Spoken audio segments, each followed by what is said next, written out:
Movie Sellers, Month of Horrors, Terrors Through Time. My name is Dan, and I'm here to bring you my pick for the 1980s. So for the 80s, I wanted to go with something that maybe was well known, but I had never seen. There's a ton of like really great horror franchises that were born or really like grew in the 80s. Thinking of things like Halloween, Nightmare on Elm Street, Friday the 13th. There's a lot of others too that are maybe not, quite at that level, but you've got Child's Play, you've got The Leprechaun, you got a lot of stuff going on in the 80s in horror. And so I thought, what is one of these properties that I've always been interested in or always heard about but never had a chance to check out? So I decided to go with Pumpkinhead. Pumpkinhead is a film that was made in 1988. It was directed by a dude named Stanley Winston and stars a dude named Lance Henriksen. So the thing to know about Stanley Winston is that this film was his directorial debut. He had never really directed any films, but he was a well-known and well-respected special effects makeup artist. He has worked on a ton of really impressive projects doing makeup. The Thing, Jurassic Park, Terminator 2. What else we got? Oh, Predator, Edward Scissorhands. Like a lot of movies where the makeup is, the special effects makeup is a very important part of the film. And he was really, really good at that. So Pumpkinhead, is primarily about this one creature. And this is this is practical effects. This is not CGI. This was back in the 80s. And so they needed to make this creature as believable and scary and creepy as possible. So I guess the thought was he was the man to do the makeup, to do the, to start figuring out the costuming and stuff. And so he would be the man to run with it as the director. Now, Lance Henriksen, who stars in the film, you might know from a couple other movies around this time period. He played Bishop in the Aliens movie. And then I think he was in Aliens 3 as the same character. And then he also was in Near Dark. If you haven't seen Near Dark, this is your bonus recommendation. Go check out Near Dark. That movie is fucking awesome. Anyway, he's the main sort of character in the film. And we'll get into the plot here in a moment. But yeah, so that's the deal there. Now, the plot of the film is actually really cool. I think it's a really good idea. So basically, there's this dude who, it's him and his boy. His wife has passed away, and he's just raising his son. And he lives out on this sort of this out in the middle of nowhere.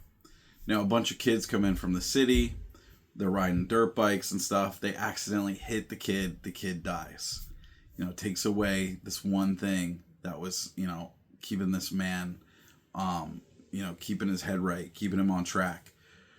He's, just very distraught, very angry.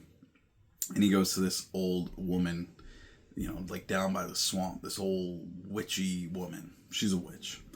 And he says, hey, look, I know that you have something that you can do for me. She's like, I can't bring your boy back. He's like, I don't want to bring my boy back. He's like, but I've heard that you can help me get revenge on the people who killed him. She was like, hey man, listen, I can do it, but it's going to it's going to have a heavy cost. And he's like, it doesn't matter, because when my boy died, that was all that mattered to me. So she goes, all right, let's do the thing. They summon Pumpkinhead. So he's like this demon that, comes out of the ground. He comes out of a pumpkin patch. And he goes around just killing all of the teenagers that were involved in the death of the boy. But as the movie's progressing, the guy is kind of noticing that he's sort of melding with Pumpkinhead. That he's feeling like whenever he kills somebody, it's like, oh, it's like getting him. And so he realizes like, oh no, I gotta take this back. I gotta undo this. And so ultimately he sacrifices himself. He says, you gotta kill me. You have to kill me. If you don't kill me, like, that's the only way to kill Pumpkinhead. That's the only way to stop this. And so they end up killing him.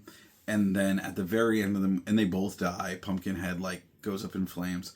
The very end of the movie, the witch takes his body, the man's body, back to where Pumpkinhead came from, and she buries him there with his son's necklace around his neck.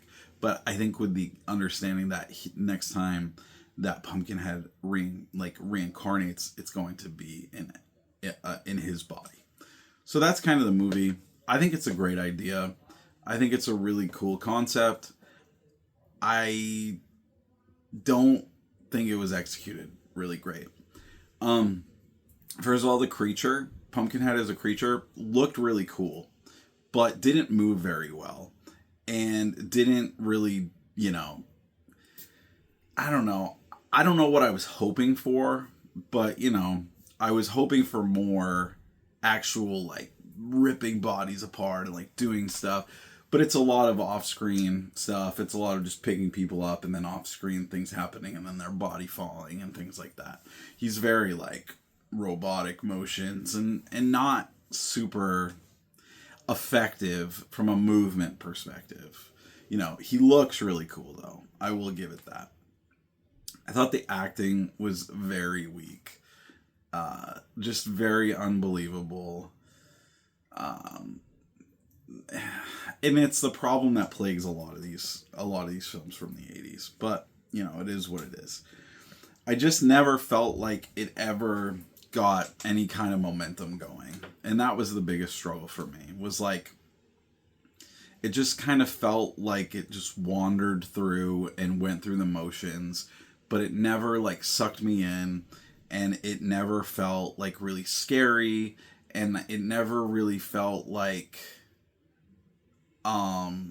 there was any kind of tension around like, will they survive, will they not survive, what are they gonna do. It just kind of just plodded along and was pretty dull.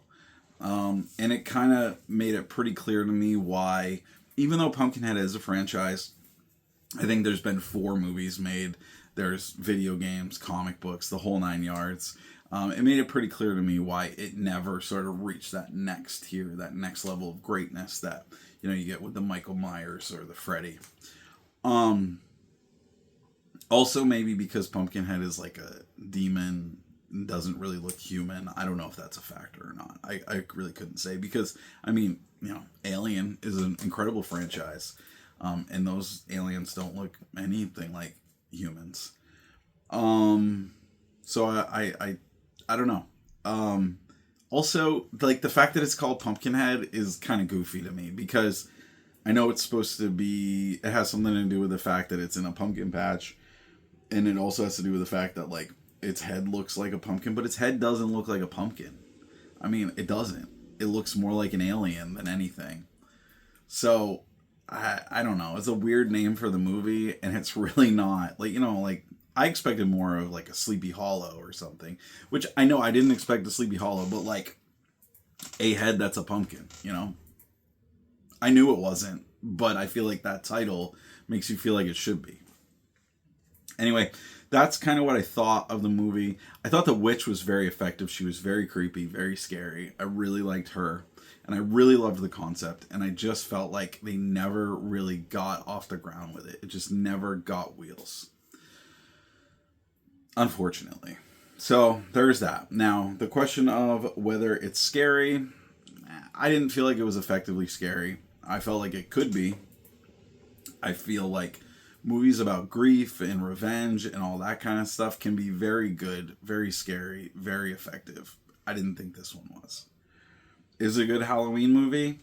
It might be okay in the background, but there's way better choices. Just from the 80s alone, there's so many amazing horror films that would work way better on a Halloween night. And not just Halloween, the movie, but, so many others. So, I guess. But I would, I would go, Halloween 3 Season of the Witch, something like that, instead of this, personally. Um, okay. Rating. Out of 5, I hate to do this, but I'm going to have to give this one a 2. It just really did not work for me. The acting made it really hard to, get sucked in. The, really robotic sort of motion of Pumpkinhead and the off-screen deaths really just made it not scary to me.